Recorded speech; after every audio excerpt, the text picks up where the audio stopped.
একদিনের ছুটিতে ভাবছেন কোথায় ঘুরতে যাবেন? আমি আজকে আপনাদেরকে নিয়ে যাব সুন্দর দুটি পূর্ণভূমি জন্মস্থান কামারপুকুর এবং জয়রামবাটি। আজকে কিন্তু থাকছে আমার এই গল্পে, এবং চাইলে আপনারা একটা দিন থাকতে পারেন এই হোটেলে। এবার চলুন শুরু করা যাক আজকের গল্প, আজকের ভ্রমণ। দেখতে থাকুন, সঙ্গে থাকুন। আজকে ফেব্রুয়ারির ইংরাজি মাসের 3 তারিখ। আমি এখন দাঁড়িয়ে রয়েছি Sheoraphuli junction station. Sheoraphuli station থেকে আমরা প্রথমে তারকেশ্বর লোকাল ট্রেন ধরবো, তাই গল্পটা শুরু করছি আপনাদের সকলকে সাথে নিয়ে। চলুন ঘুরে দেখে নিই একদিনে দুটি তীর্থভ্রমণ জন্মস্থান।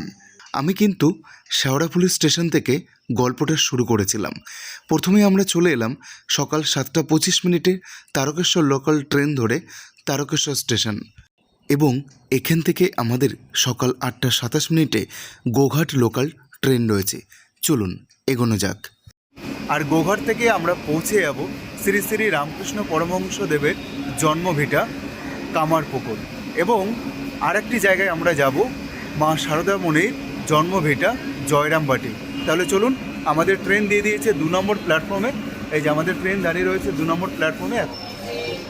টাইম দেখিয়ে দিয়েছে গোঘাট লোকাল 8:27। 2 নম্বর প্ল্যাটফর্মে আমাদের ট্রেন দাঁড়িয়ে রয়েছে। আমরা জাস্ট উঠে পড়বো এবং আপনাদেরকে একটু জাস্ট দেখিয়ে দিই।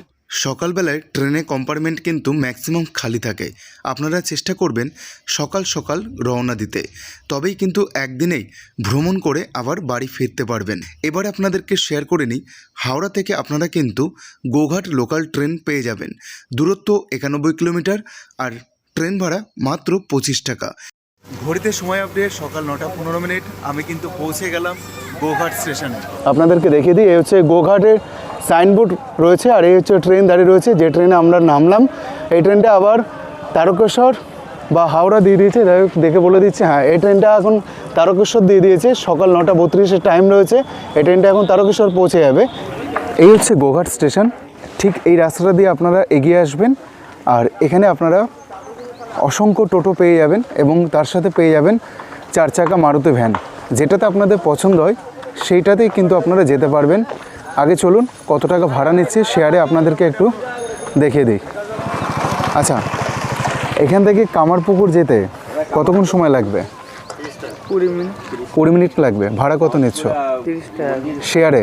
হ্যাঁ, দূরে দেখা যাচ্ছে ট্রেন, আর এই হচ্ছে টোটো স্ট্যান্ড, এবং এখানে মারুতি গাড়ি আপনারা পেয়ে যাবেন।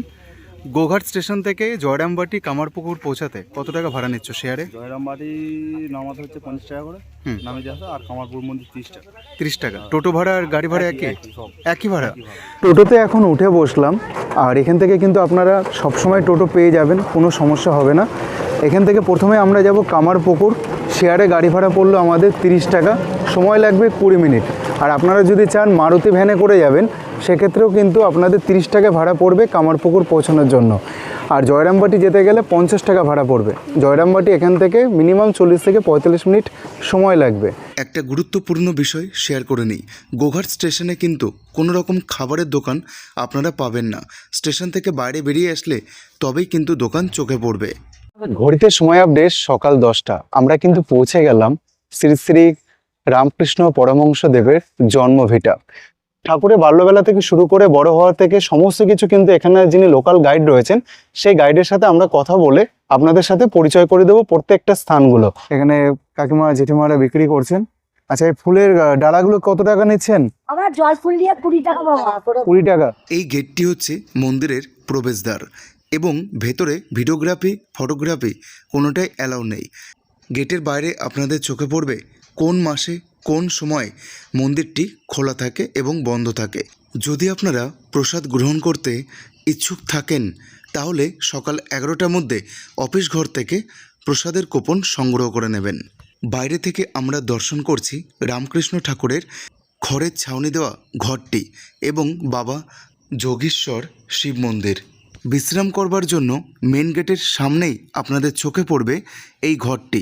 আপনারা কিন্তু এখানে বসে বিশ্রাম করতে পারেন।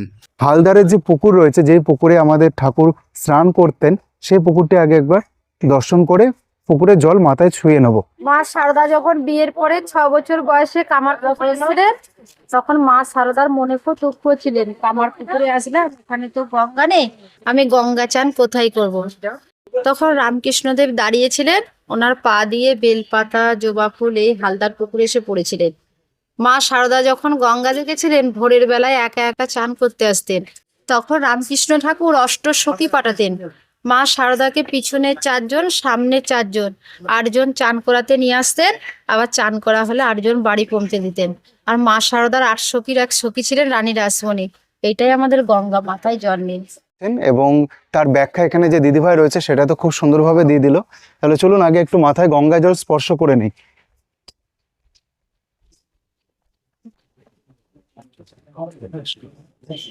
এদিকে তো মন্দিরের পথ যেরকমটা আপনাদেরকে বলছিলাম ভিডিওর শুরুতে, আর এদিক দিয়ে আমরা চলে এলাম। এবার বাল্যবেলার যে স্মৃতি রয়েছে আমাদের ঠাকুরের, সেই ঠাকুরের স্মৃতিগুলো আমরা এখন দর্শন করে নেব।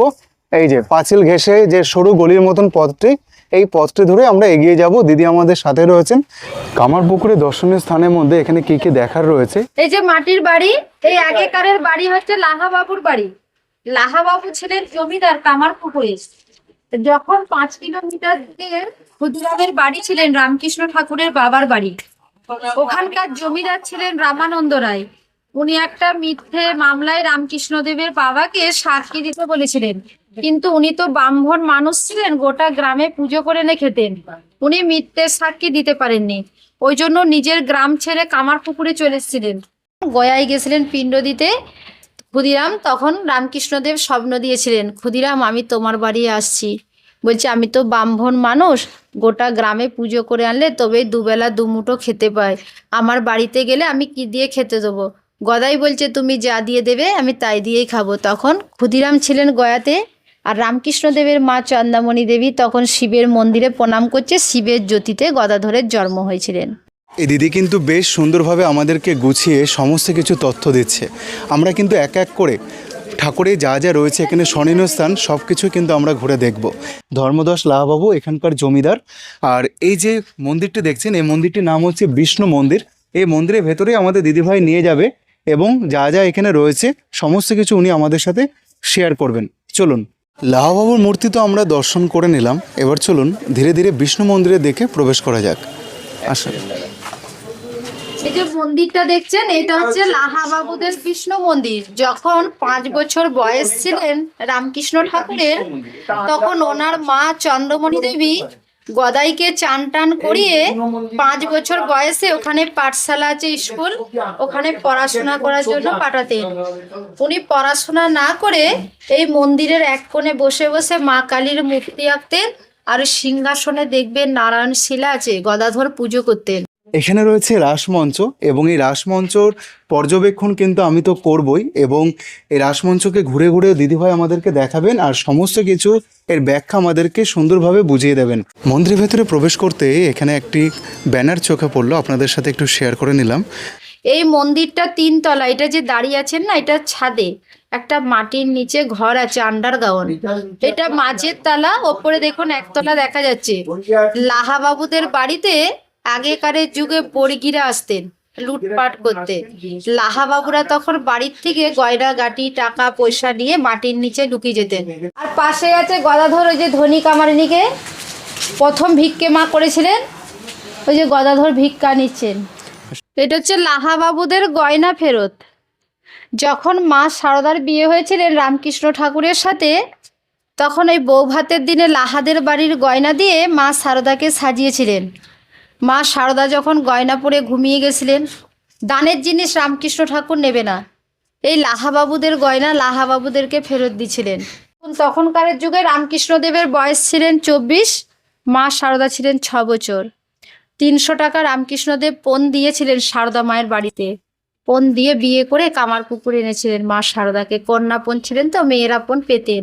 ছোটবেলায় গদাধর সাধুদের সেবা করতেন, এই যে সাধু সেবা করছে। আর এই যে ঢেকি দেখুন, ঢেকি সালে গদাধরের জন্ম হয়েছিলেন। জন্মের পর গদাই ধান সিদ্ধ করা উনুনের মধ্যে চলে গেছিলেন ওনার মায়ে। তখন ওই ধনী কামারিনী যিনি ভিক্ষামা হয়েছিলেন, উনি গদাধরকে খুঁজে বার করেছিলেন উনুন থেকে। শিবের জ্যোতি বেরিয়ে গদাধরের জন্ম, তো ওই জন্য উনি যখন হয়েছিলেন আগে শিবের মন্দিরের জ্যোতি বেরিয়ে গদাধর হয়েছিলেন। ওই জন্য উনুনের মধ্যে ঢুকে ছাই ভস্য মেখেছিলেন, ধনী কামারিনী যখন ছাইটাই মুছিয়েছিলেন উনি জ্যোতিটা দেখতে পেয়েছিলেন। তখন দেড়ে গ্রাম থেকে তাড়িয়ে দিয়েছিলেন। ওনাকে তো একটা মিথ্যে মামলায় সাক্ষী দিতে বলেছিলেন রামকৃষ্ণ ঠাকুরের বাবাকে। তখন রামকৃষ্ণদেবের জন্ম হয়নি, কাত্তাবানির জন্ম আর রামকুমারের জন্ম হয়েছিলেন দেড়ে গ্রামে। উনি বলেছিলেন আমি মিথ্যে সাক্ষী দেবো না। তখন কামারপুকুরে আসতে এই যে লাহাবাবু আর শুকুলাল গোস্বামী উনি দিয়েছিলেন 1 বিঘা জমি, আর ওনার বন্ধু দিয়েছিলেন 3টে মাটির বাড়ি। তারপরে রামকৃষ্ণদেবের জন্ম। এই শিলা নিয়ে কামারপুকুরে চলে এসেছিলেন। এবার কিন্তু আমরা পাঠশালাটা দর্শন করব। চলুন, যেখানে আমাদের প্রাণের ঠাকুর পড়াশোনা করতেন, শিক্ষা লাভ করতেন, সেই জায়গায়। এই দেখুন, প্রবেশ করে গেলাম পাঠশালায়। এই যে কাঠগুলো দেখুন, এগুলো আগেকারের শাল কাঠ। এই পাঠশালাতে গদাধর 5 বছর বয়সে এখানে পড়াশোনা করতেন। যখন মাস্টার মশাই গদাইকে যোগ দিলেন, গদাধর তখন যোগ করলেন। যেদিন থেকে মাস্টার মশাই বিয়োগ শিখালেন, গদাধর বলছে দুঃসালা আমার চালকলা বিদ্যার হবে না। বলছে কেন রে গদাই? বলছে যোগ মানে ভক্তের সাথে ভগবানের যোগাযোগ, আমি যোগ শিখবো। বিয়োগ মানে তো কাটাকাটি, এই চালকলা বিদ্যা এখানে শিখবো না। তখন মাস্টার মশাইকে গদাই সালা দিয়ে কথা বলতেন, বলে পালিয়ে যেতেন এখান থেকে। যে কৃষ্ণ মন্দির যে দেখলেন, ওখানে লুকিয়ে লুকিয়ে মা কালীর ছবি আঁকতেন। তখন থেকে আর পড়াশোনা শিখতেন না। ওই যে গদাধর বই খাতা নিয়ে উঠে চলে যাচ্ছে দেখুন। আর এটা গদাধরের হাতের লেখা। তখন তো পেন ছিলেন না, গদাধর তুয়া কালি দিয়ে লিখেছিলেন দেখুন। 5 আছে প্রসন্ন মহিলা বাবুর মেয়ে, এনারই গয়না দিয়ে মা শারদার বিয়ে হয়েছিলেন। আর এটা হচ্ছে বিশালাক্ষী মন্দির। এখান থেকে 5 কিলোমিটার গাড়িতে যেতে হয়। ওইটা 51 ফিটের 1 ফিট। ওখানে ওনার মায়ের সাথে পুজো দিতে যে গদাধর ভাব সমাধি হয়েছিল। আমি কিন্তু এখন দুর্গা মন্দিরে প্রবেশ করেছি। আর এই দুর্গা মন্দিরে একটা ইতিহাস আছে। দিদিভাই তো আমাদেরকে বলবে, আপনাদেরকে একটু আমি জানিয়ে রাখি। এই দুর্গা মন্দিরে যিনি চক্ষুদান করেছিলেন তিনি হচ্ছেন আমাদের প্রাণের ঠাকুর রামকৃষ্ণ পরমহংসদেব। এবার আমরা পাঠশালার অপোজিটে যে দুর্গা মন্দির রয়েছে সেই দুর্গা মন্দিরটি আমরা দেখব। লাহাবাবুর শ্রী শ্রী দুর্গা মাতার মন্দির, স্থাপিত 1257 সাল। ওপরে রয়েছে মা দুর্গা, দেখুন মা দুর্গা ঠাকুর রয়েছে। আর এখানে কিন্তু প্রতি বছর নিয়মিতভাবে এখনও পুজো পার্বণ করা হয়। দেখুন কত সুন্দর মন্দিরটি, অনেকটা বড় মন্দির। এখানে রামকুমার পুজো করতেন, রামকৃষ্ণ ঠাকুরের দাদা ছোটবেলায়। এখানে মা দুর্গার, যিনি মা দুর্গার চক্ষুদান করবেন, উনি চক্ষুদান করতে পারছিলেন না। তখন ছোটবেলায় বাল্যকালে গদাধর এসে এই মন্দিরে মা দুর্গার চক্ষুদান করে অজ্ঞান হয়ে গেছিলেন। এখানে এখনো লাহাবাবুদের জমিদারদের মতন 10 দিন যাত্রা হয়, 10 দিন দুর্গা পুজো হয়। পুজোর পর ভাসান দিয়ে যে কাপড় ঢাকা আছে না, এই কাঠামোটা নিয়ে চলে আসেন। পরের বছর আবার এই কাঠামোতে মাটি দিয়ে বড় প্রতিমা তৈরি হবে। এটাই লাহাবাবুদের দুর্গা মন্দির, গদাধরের চক্ষুদান করা মন্দির। উনি নিজে হাতে চক্ষুদান করেছিলেন মা দুর্গার। জমিদার লাহাবাবুর মেয়ে প্রসন্নময়ী স্থাপিত করেছিলেন এই শিব মন্দিরটি। চলুন আপনাদেরকে একটু দেখিয়ে আনি। পাঠশালার ঠিক পাশেই রয়েছে। এই দেখুন, হর হর মহাদেব, বোম ভোলে, ওং নমঃ শিবায়। এই হচ্ছে আমাদের বাবা বিরাজমান এখানে। চলুন এবার আপনাদেরকে দর্শন করাবো স্বয়ং রামকৃষ্ণ ঠাকুর নিজের হাতে পৈতে পরিয়ে মায়ের পূজা দিয়েছিলেন সেই মন্দিরটি আপনাদেরকে দর্শন করাবো। এখানে কিন্তু আপনারা কাগজের প্রতিমা দর্শন করতে পারবেন। এই মন্দিরের সম্পর্কে এখানে কিছু বিবরণ দেওয়া রয়েছে। লাহাবাবুর এই কালী মন্দিরটি অবশ্যই কিন্তু চমৎকার লাগে দেখতে। ঘুরতে ঘুরতে আমরা এখন পৌঁছে গেলাম গোপেশ্বর শিব মন্দিরে। রামকৃষ্ণ ঠাকুর যখন দক্ষিণেশ্বর চলে গিয়েছিলেন তখন কিন্তু মা চন্দ্রামণি দেবী এখানে শিব ঠাকুরের কাছে হত্যে দিয়েছিলেন, যাতে রামকৃষ্ণ ঠাকুর সুন্দরভাবে আবার বাড়ি ফিরে আসেন, গ্রামের লোকে যেন পাগল না বলে। আমরা কিন্তু ঘুরতে ঘুরতে চলে এলাম এই মায়ের মন্দিরটি। গোপেশ্বর শিব মন্দিরে ঠিক পাশেই রয়েছে। আর এটি হচ্ছে কামারপুকুর। এই কামারপুকুরের নামেই কিন্তু এই স্থানটির নামকরণ হয়েছে। এখন আমরা শ্রী শ্রী রামকৃষ্ণ দেবের ভিক্ষামাতা ধনী কামারিনী মন্দিরটি প্রবেশ করব। চলুন এগোনো যাক। ধনী কামারিনী মন্দির, মন্দিরটি কিন্তু খুবই প্রাচীন। রামকৃষ্ণ ঠাকুরের ভিক্ষামাতা ধনী কামারিনী। কথিত আছে ছোটবেলায় গদাধর উনানের ভেতরে ঢুকে পড়েছিল। ধনী কামারিনী মাতা উদ্ধার করেছিলেন শৈশব বেলায় গদাধরকে। মন্দিরটি ভীষণ চমৎকার, তবে নতুন করে সংস্করণ করা হয়েছে এবং পথেই আপনাদের দেখা মিলবে নতুন একটি কালী মন্দির। ধনী কামারিনী মাতার মন্দির আমরা দর্শন করলাম এবং ধনী কামারিনী মাতা মন্দিরের পাশেই কিন্তু রয়েছে ভবতারিণী মন্দির। এই হচ্ছে সেই প্রবেশদ্বার। ভেতরে প্রবেশ করলাম। এই হচ্ছে মা ভবতারিণী মন্দির। শ্রী শ্রী রামকৃষ্ণ দেবের ভিক্ষা মাতা ধনী কামারিনী মন্দির প্রতিষ্ঠাতা রাধাচরণ দাসের ঠাকুরবাড়ি শ্রী শ্রী ভবতারিণী মন্দির। মায়ের চরণের তলে রয়েছেন শ্রী শ্রী রামকৃষ্ণ ঠাকুর পরমহংসদেব এবং মা ভবতারিণী তার মাথার ওপরে রয়েছেন এবং তার মাথার ওপরে রয়েছেন স্বয়ং শ্রী বিষ্ণু ঠাকুর।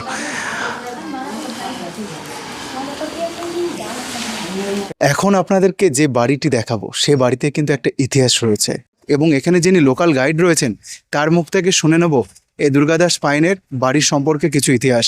আর সম্পূর্ণ কিন্তু বিস্তারিত উনি আমাদেরকে ঘুরিয়ে দেখাচ্ছেন এবং তথ্য দিচ্ছেন। তাই আপনারা অবশ্যই হাতে সময় নিয়ে একটু ঘুরে দেখবেন, লোকাল গাইডকে সাথে নিয়ে নিন। আর ঘড়িতে সময় বলছে দুপুর 12:30। প্রায় 2.5 ঘন্টা হয়ে গেল আমরা প্রত্যেকটি ধর্মীয় স্থানগুলো সুন্দরভাবে পর্যবেক্ষণ করছি আর আপনাদের সাথে শেয়ার করে দিচ্ছি। টোটোওয়ালাদের যেরকম বলেছিলাম 12টা স্পট 100 টাকা, সেরকম এখানে দিদিভাই যেহেতু আমাদের সাথে ঘুরে দেখাচ্ছেন, দিদিভাইকে আপনারা খুশি হয়ে যা দেবেন তাই কিন্তু নেবে, তাই তো দিদিভাই? আমাদের স্বয়ং পরমহংস রামকৃষ্ণদেব যিনি মেয়ে রূপে অর্থাৎ তাঁতির বউ সেজে প্রবেশ করেছিলেন দুর্গাদাস পাইনে বাড়িতে। আর এই দুর্গাদাস পাইনে বাড়িতে কিন্তু একমাত্র মেয়েই অধিকার পেতেন অন্দরমহলে যাবার, কোনো রকম পুরুষ ভেতরে কিন্তু প্রবেশ করতে পারতেন না। সেই দুর্গাদাস পাইনে বাড়ি এখন কিন্তু পুরোপুরিভাবে জরাজীর্ণ। যিনি অহংকার করেছিলেন আর সেই অহংকার চূর্ণ বিচূর্ণ করেছিলেন আমাদের প্রাণের ঠাকুর রামকৃষ্ণ পরমহংসদেব। আমরা চলে এলাম সীতানাথ পাইনে বাড়িতে, যে বাড়িতে কিন্তু রয়েছে ভগ্ন বিষ্ণু মন্দিরটি এখনও স্থাপিত রয়েছে এবং এই বাড়ির মন্দিরে নাট্যমঞ্চ রয়েছে যেখানে আমাদের প্রাণের ঠাকুর গদাধর এখানে সুন্দরভাবে শিব ঠাকুর সেজে অভিনয় করেছিলেন, যাত্রা করেছিলেন এই নাট্যমঞ্চে। চলুন সেই নাট্যমঞ্চটা আপনাদেরকে এখন একটু ভেতরে ঢুকে ঘুরিয়ে দেখে আনি। আর এখানে কিন্তু তার বিবরণ সমস্ত কিছু দেওয়া রয়েছে, আপনারা দেখতেই পাচ্ছেন। চলুন আগে ভেতরে প্রবেশ করা যাক এবং নাট্যমঞ্চটা আপনাদেরকে একটু দেখিয়ে দেবো। আর এই বাড়িটা হচ্ছে সীতানাথ পাইনের বাড়ি, বাড়ির মেন প্রবেশদ্বার। এই দেখুন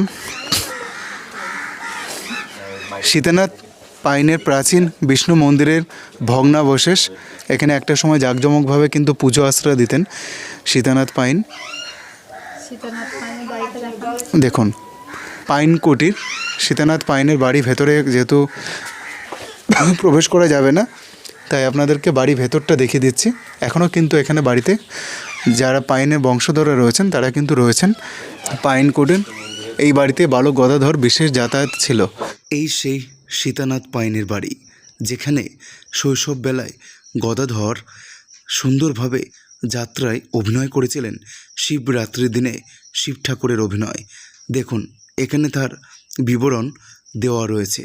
চলুন এবার আপনাদেরকে দূর থেকে দেখিয়ে দেব এখানে যে পুকুর ঘাটটি রয়েছে, সেই বেনে পুকুরটি যাওয়া নিষেধ বলে তাই সামনে আমরা এগিয়ে যাইনি।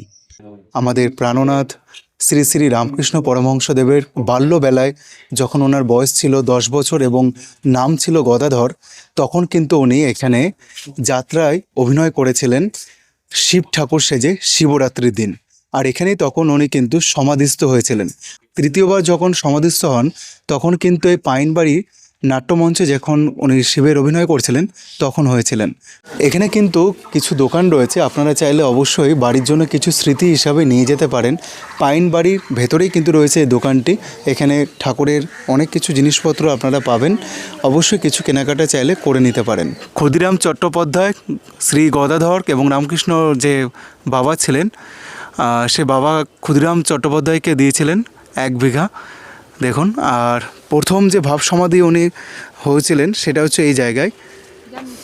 দেখুন যেটা এখন জমি, যেখানে স্বয়ং রামকৃষ্ণ পরমহংসদেবের বাবা ক্ষুদিরাম চট্টোপাধ্যায় কিন্তু এই জমিতেই কিন্তু চাষ করতেন। এখনও কিন্তু এটা রামকৃষ্ণ পরমহংসদেবেরই জায়গা স্বরূপ এখানে চাষবাস হচ্ছে। আর এখানে কিন্তু কালো মেঘে সাদা বক দেখে আমাদের স্বয়ং প্রাণের ঠাকুর ভাবদিস্থ হয়েছিলেন, অর্থাৎ সমাধিস্থ হয়েছিলেন। কামারপুকুরে সমস্ত কিছু আমরা ঘুরে দেখেছি। এবার যদি আপনারা মনে করেন এখানে থাকবার ব্যবস্থা আছে কিনা, অবশ্যই একটি মাত্র লজ আমার চোখে পড়লো।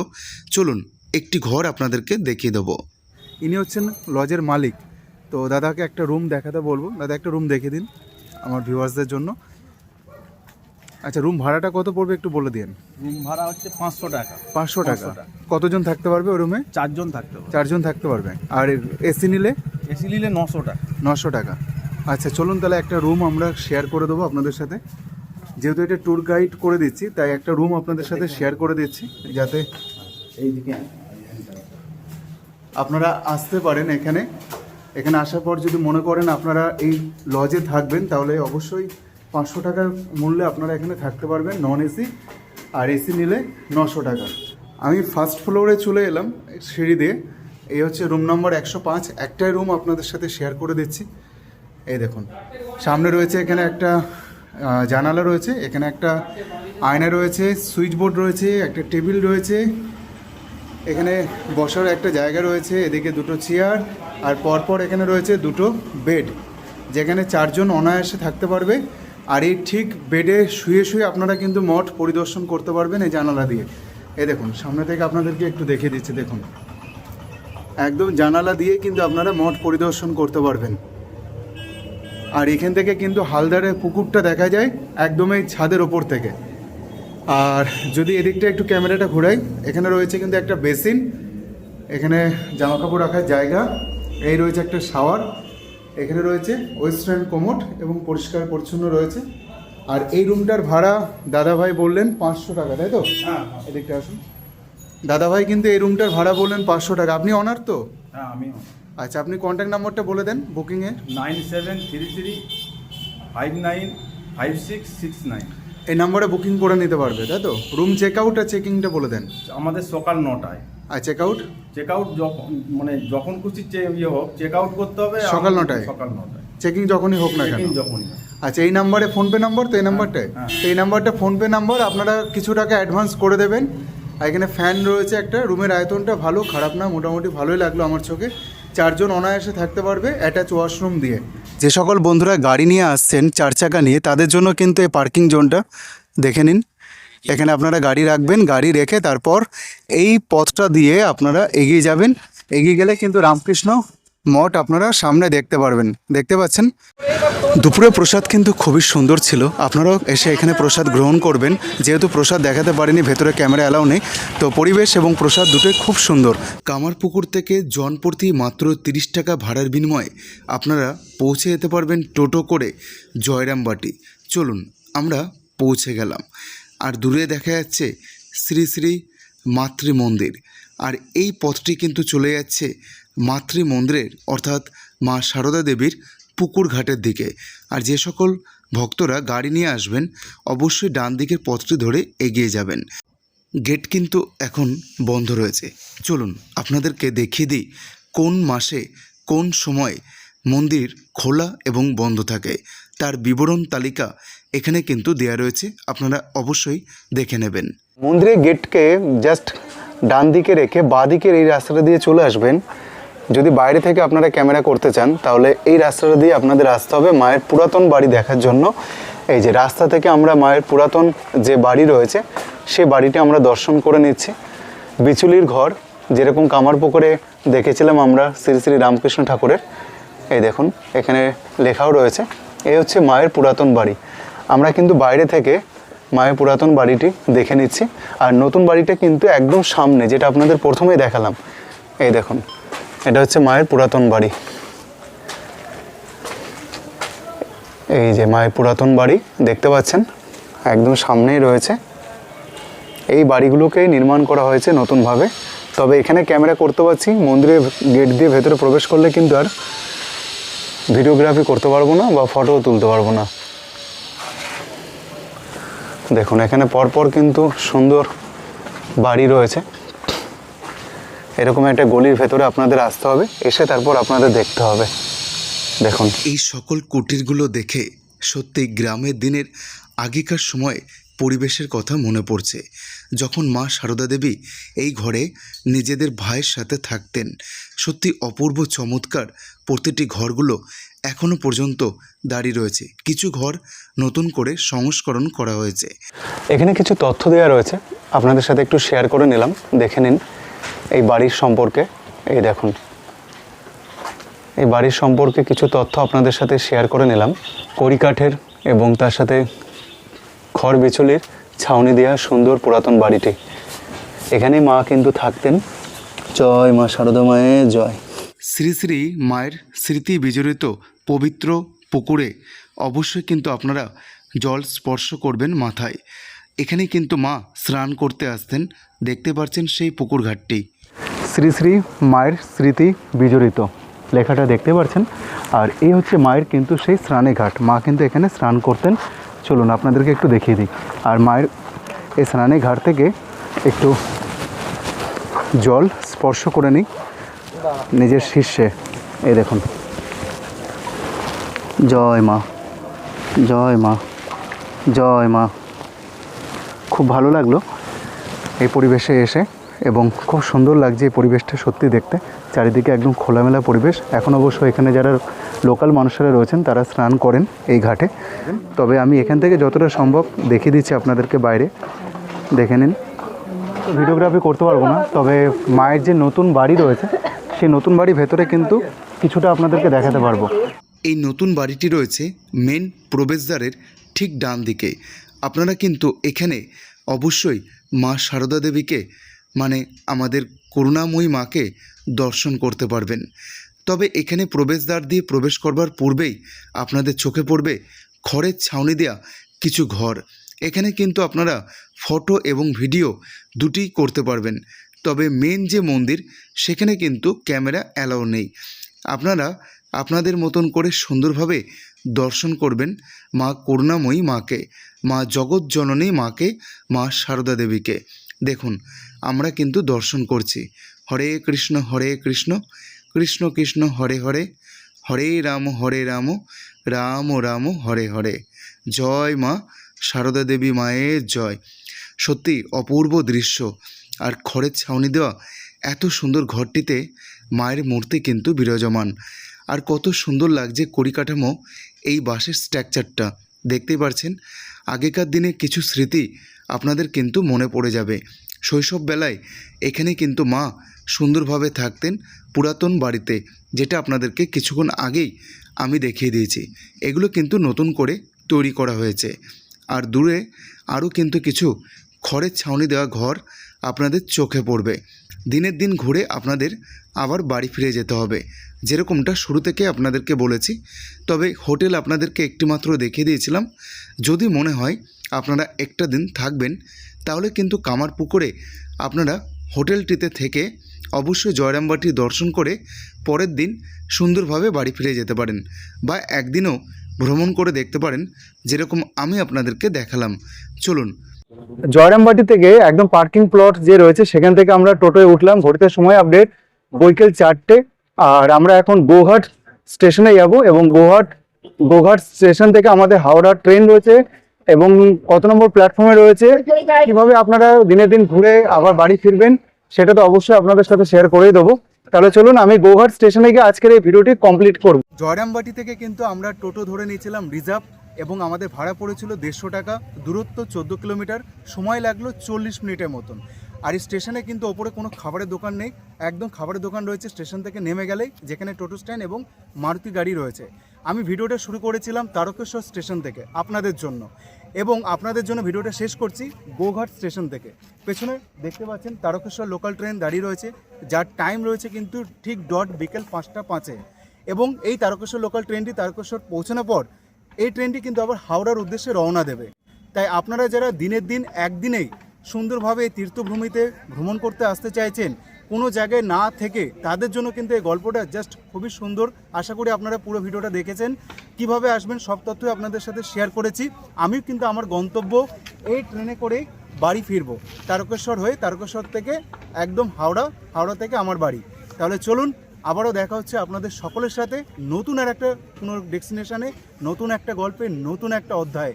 ততক্ষণ সকলে ভালো থাকুন, সুস্থ থাকুন, আর এইভাবে আমাকে সাপোর্ট করুন। ফেসবুক পেজ থেকে যে সকল বন্ধুরা দেখছেন তারা অবশ্যই কিন্তু লাইক, কমেন্ট, শেয়ার করে দেবেন। আর যে সকল বন্ধুরা ইউটিউব থেকে দেখছেন চ্যানেলটা সাবস্ক্রাইব করে পাশে থাকা বেল আইকনটা ক্লিক করে অল করে দেবেন, যাতে প্রত্যেকটা ভিডিও নোটিফিকেশান আপনাদের সকলের কাছে পৌঁছে যায়। আবারও দেখা হচ্ছে নতুন একটা গল্পে। Tata, bye bye, Radhe Radhe, Hare Krishna.